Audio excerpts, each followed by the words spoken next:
In part 2 of the Road to the Hollywood Bets July, we told you that we'd be speaking to Michael Roberts and Justin Snaith. But since Justin Snaith has got 5 representatives in this year's race, it took up a good full 10 minutes, and we were unable to bring you Michael Roberts' interview, which we now do. And of course, he was the 11-time South African champion jockey and champion jockey of Great Britain, the only living jockey ever to have achieved that mantle from South Africa. He has set to win a son, a very, very imposing son of twice over. Of course, the same sire as Do It Again, out of a mare who is a daughter of Sweet Virginia. So there's an incredibly close relationship between these two horses. And we're going to find out from Michael how he acquired See It Again, the journey along the way, and how he's enjoying this moment of training the favourite for South Africa's most famous thoroughbred horse race. Here is Michael Roberts. You know, I'm blessed to have a horse of this calibre. I've waited a long time for a proper Group 1 horse. I've had quite a few Group 2 winners and listed class and that.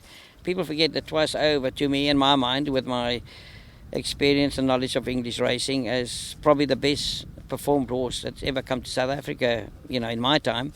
And, I believe if Frankel wasn't there, he would have stayed in England as a stallion. Henry Cecil, in my eyes, I rode a lot of winners for him. I rode for the man. He was a champion trainer, champion man, and very genuine person. When he spoke, everybody stood up and listened to him. And my experience with him was, he meant every word. Okay, just very briefly touching on See It Again. From the time that you put a saddle on his back, did he seem like he knew what was expected of him? The first time I gave him a little bit of work, I could see there was something there. And actually, jockey riding for me at the time was Serena Moodley, and he said to me, this horse feels like, different to the others. And I always remembered that. And then we stepped him up, and as you know, I don't push my horses, I don't believe in it. And, I said to Nick, I think we've got a nice horse here. So he got beat. Unfortunately, we ran him at Scottsville from the outside. On a day, no horses won on the outside. It was probably my fault. I should have rather gone for a better draw up the straight. And the next time out, where he should have won, he reared in the stalls. They took him out and to see if he was okay, and they put him in. And Rachel, unfortunately, never had a foot in the iron, and they pulled the gates. And people don't realise that. She came out with 1 foot out and 1 foot in, and she was trying to hang on and trying to get her feet back in the irons. And he just got touch off. He flew at the end, and so that was his second run. Then we ran him then I took him to Gravel for a 14, which obviously, slowly stepping him up. We always knew he wanted to trip. I mean, it's no secret. And, he won very impressively. And then I went for the Model Man, and I said to Nick, he'll win. I believe he's good enough. He took on a Group 1 filly there. And he duly won, and I said to him, please, I want to take him for the Cape Derby. And, he said, keep your feet on the ground. I said, no, I think you've got a proper horse here. And that's a little build-up to him, for him going to the Cape and standing here today.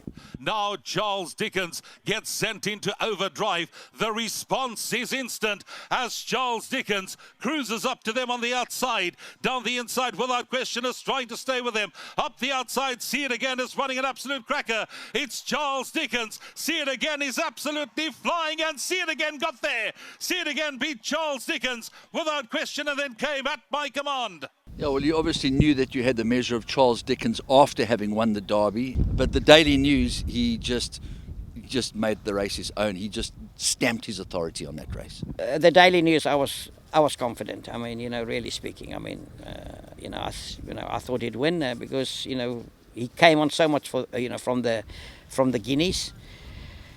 And, duly obliged. Dave the King made all the running thus far. Street Art the first one to come forward. Down the middle without question, Cousin Casey. See It Again on the right-hand side. Pierce Stratham still hands and heels. Yes, See It Again starting to come forward. Dave the King. Cousin Casey's running a race to the inside. See It Again is coming at Dave the King the last 100. And he's doing as he is bred. He has the call. See It Again, Dave the King, without question. And then came Cousin Casey, showcasing his well-being. See It Again, Michael Roberts for Nick Johnson and the Drakenstein stud. Pierce Stratham with another magical performance from both horse and rider.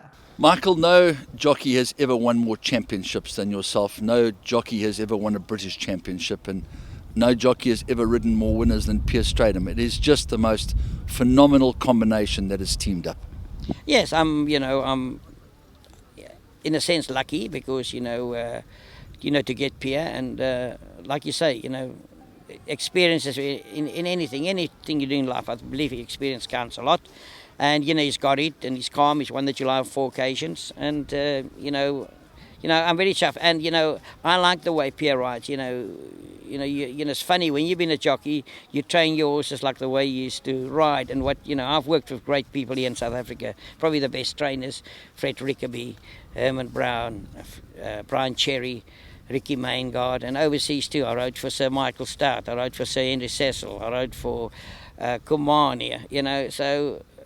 I've had experience with all of them, the way they train their horses and that. But as a jockey, you start training your horses, and you like your horses ridden the way you used to ride. And I used to love riding from behind.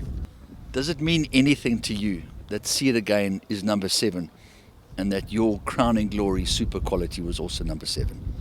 Very surreal, to be honest with you, because these number 7s are popping up all over me all the time. To go back, shame, Mr. Johnson's Nick's father, his favourite number was always 7. When we ran the Cape Town, the same thing happened. He was 7. Now he's 7. Everything is 7. And I won some very big races with number 7. So who knows?